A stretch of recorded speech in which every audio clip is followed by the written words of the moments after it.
शरणं गच्छामि धम्मं शरणं गच्छामि संघं शरणं गच्छामि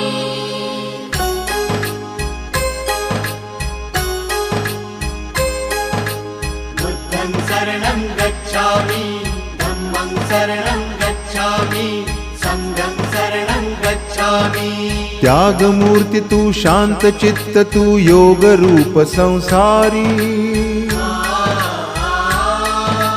दया प्रेम अन मानवतेचे प्रतीक तुझी ईश्वरी सिद्धमूर्ती सिद्धार्थ गौतम सकलांचा स्वामी